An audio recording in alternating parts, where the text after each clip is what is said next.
I'll take a walk. Ooh, I'll take a walk. Yeah, I'll take a walk. I was wondering like what you guys think of that scene and how you think it's like kind of shaped your musical stylings, and also what you think of working with, I saw your management is like Through the Majestic. Mm-hmm. What's it like to have a management team that is also involved in a venue and whatnot? You know, a local reporter asked us the same question. Really? Yeah, so, okay, first question. The scene in Madison is really great, and it's especially great for the kind of stuff that we're playing, sort of like folky Americana country stuff. There are a lot of old hippies in Madison. Yeah, including ourselves. So that's like working out really well, and it's an accessible scene. Like you can, actually, I don't know when you're in college how accessible it is, but if like I don't know how many shows are like age limited, you know, but Yeah, right. The University Yeah. of Chile went out there. yeah. For us, we found it to be super accessible, and then we just started collaborating with tons of bands right away. And I mean, maybe that's just what happens in a lot of scenes, but it seems like in Madison, people are really willing to do that. Like, next month, we're going to play a big benefit show with like 6 other bands, and it's the 3rd year of doing that with the same 6 bands, which, I mean, is really special to us, and everybody's like super friendly and like, let's do this together, and there's always like a dumb skit even, you know, like I think this year we're getting some high school band kids to be the backing Choir. backing band or backing choir, you know, so it's just really like community driven. There's a band called Fox that you guys have probably heard of that's from Madison. When they sort of came onto the scene, they did a ton to build that same community, because like for this holiday concert we would like go and rehearse at their house, you know, they kind of like opened up their magical home to everyone. So it's just a really great community. And I mean, it's still relatively small, right? It's only 250,000. So you can get to know that music scene pretty quickly. We lived in a town before we moved to Madison of about 50,000. And so it felt like sort of jumping in the deep end, but that's not true. That was just sort of the deep end for Country Mouse over here, you know. But you're right. I mean, it is very accessible. Country Mouse over here, was that both of us or just me? Yeah, I guess you to do. I realized that, but it was definitely the both of us. We're from the same small town Yeah. in the South. Which was good for us. It was a nice way to sort of learn how to integrate into a musical community rather than trying to sort of get to know New York or Nashville or whatever the case might be. It's been a really nice town for us in that regard.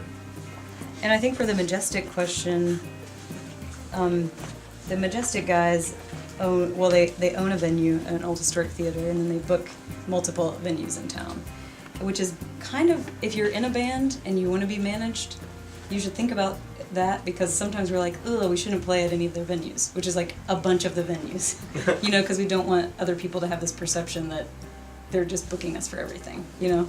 But we talked to a lot of friends about it first, and they were like, you know, they're great guys, and they just really believe in music, and it's true. Even after running a venue for all this time, they're super passionate, and they were like, we just really believe in what you're doing, and we were like, let's do it, you know, kind of this experiment, and it's been wonderful. Kind of a learning process for all of us, I guess, because managing a small band, it's a lot of thankless work, you know, like you send a lot of emails that everybody's like, no, no, no, no, no, no. And then you send a random email and somebody's like, yes, and then it's something awesome, you know. Or like in our case, just like occasionally something will happen, and it's just a great, like we opened for The Head and the Heart at this giant outdoor concert, and it was incredible, you know. And I think in a bigger market, I don't know if that stuff would happen, you know, for years and years and years. As far as your writing process, do you guys all work together writing a song, or does one member bring in, you know, maybe the music or the lyrics? What's your process? Well, so far, the process has been, we write the lyrics and music separately. We have one song that the two of us have written together. We're married.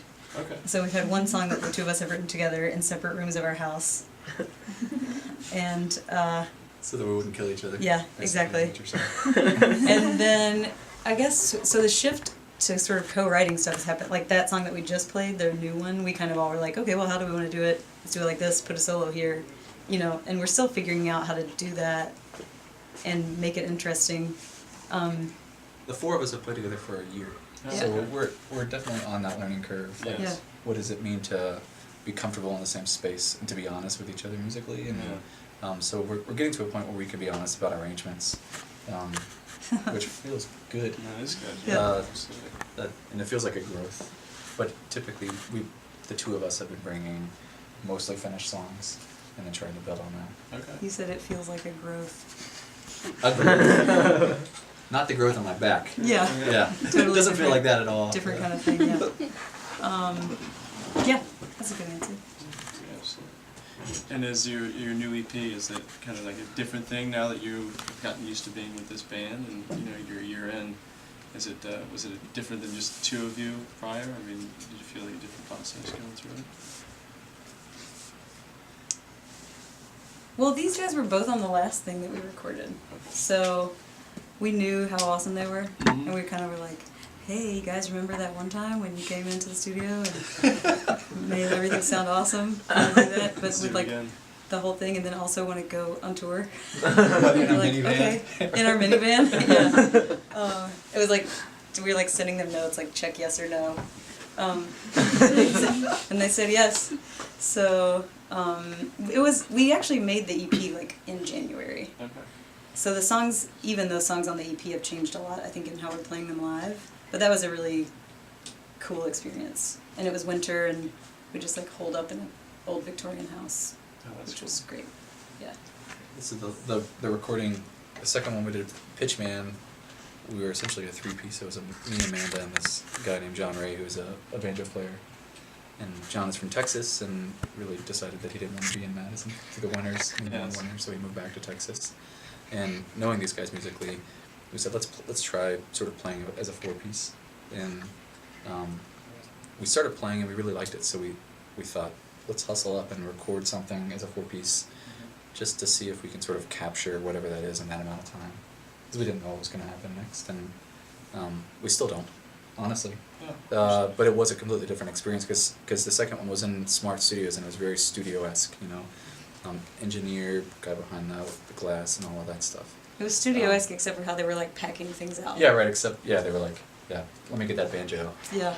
or tambourine. But then this most recent recording experience really was like just mostly sitting in a living room and coming up with arrangements, and it was way more freeform, and I think honestly more rewarding as a result of that. We grew a lot. Another growth. A lot of growth. You gotta stop A lot saying of that. growth. A lot of growth. You gotta stop it. How long did it take to record that, the last EP? I think we were there for like 4 days, Okay. but then we went back like for mixing stuff a couple times. So 4 recording days though, does that sound right? 4 or 6? I think it's like 6. 4 or 7. 6, maybe 6. Yeah. Yeah. And it was cold. It was so cold. It was January in Neenah, and then we were like, well, we have to listen to this on a car stereo, you know, to see like what it's gonna sound like when it's released and stuff. So then we would like all put on all of our winter coats, go out and listen to it in the car, and sit there and just be freezing. I mean, obviously the car's not warm, and then we were like, all the neighbors are. It's in a residential neighborhood. And we were like, all the neighbors just think we're doing something so illegal. Just on the street, Just shuffling back starting and the forth to the car, car, just sitting you know? in the car for a long time, and like going back in, just over and over. So that was pretty fun. That's awesome. But yeah, it was a great experience. How did you guys get involved with Communion, and like how's that connection helped you? How's that been going for you? Well, our friend Hillary is a communion person, and so we were like, Hillary. No, I'm just kidding. I'm not actually sure how we looked into it, but it's been really amazing, and we feel really honored to be a part of it. It's just a really exciting model for us because, well, we started going to communion nights when they came to Madison because we were like, what is this? Like this touring model of like bands going to all these markets and then regional and local bands playing as part of that bill as well. And lots of our friends have played the communion bill in Madison. So we were really excited by the model, and it's been awesome. So we played 2 communion nights so far, first in New York and then in DC, and those were both really great because, well, the venues were great. I mean, the venues are totally aligned with sort of the mission of Communion, so they're really pro-artist. And they were so welcoming, you know, like really great hospitality. I mean, I'm not saying like they were giving us champagne. I mean, they were just like, are you comfortable? We care about you guys, like that kind of meaningful hospitality. What, you have 15 more dates? Is that how many left on this? I think that's about right. Yeah. Is there any particular city you're pretty excited that you haven't been to before, that you've been playing in those markets, or? Philly. Super excited about Big That's the Philly. best answer. That's That's right. what I was hoping for. All right. You know. Yeah. Yeah. No, honestly, I think the ones that all four of us were super excited about the most were the East Coast ones. Yeah. So, Great. This week. yeah, right, because we haven't been in these markets before. Yeah. That's awesome. Yeah. Well, we're definitely happy to have you. Thank you. Yeah. Yeah, Can thank we you just guys. ask where the name came from? Yeah. Count this penny. Who came up with that? Okay. Well, Is it a long story? No. I don't know. it's just Just a try dumb, not it's to just be a embarrassed dumb by it. story. I mean, it's sweet, but it's also dumb. Okay, so for a while I started, I'm a middle school teacher, and so I was trying to figure out like fun ways to do vocabulary with my students.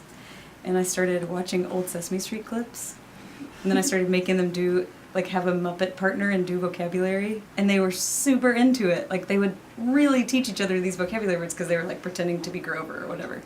And I saw this video.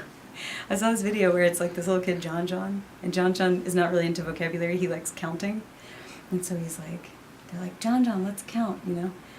But in this one clip, Grover's just talking to him, and he's like, John, I love you. And John is like this little kid, and he's like, you love me? And he like backs away from him. And Grover's like, yes, I love you. And he says, count this penny. And Grover looks at it, and then he like looks at the camera. You know, like this little Muppet face looking at the camera. And he's like, count that penny. And John says, yeah, count it. And he goes, 1. And then the kid is like, 1. And he's like so happy. This penny has been counted, you know. So I should have just told you to watch the clip, because that story is lame. That's great. Great story. But yeah, It's hard. it's a really cute video though. Like you Wow. cannot watch it and not be happy. So check we it realize out. that it takes a little bit of our edge away to be named after I Sesame know. We're named after a Grover video. That was Hey, so look at all, I mean, every major artist, musical, whatever, they've all gone onto Sesame Oh, Street. That's a absolutely. big, Yeah. it's a big deal. If you search Count This Penny on Twitter, you'll see a lot of tweets that are about that video. Yeah. No joke. I can watch it now. Yeah. So it was a marketing scheme. So that every tweet about it would tie back to you. I see. We came Yeah. up with the name long before we ever considered. That's like anything. being called YOLO. Like if you named your band YOLO. Oh man, there has to be a YOLO mom, right? YOLO mom. Like there has to be Yeah. That'd be some hilarious. kind of.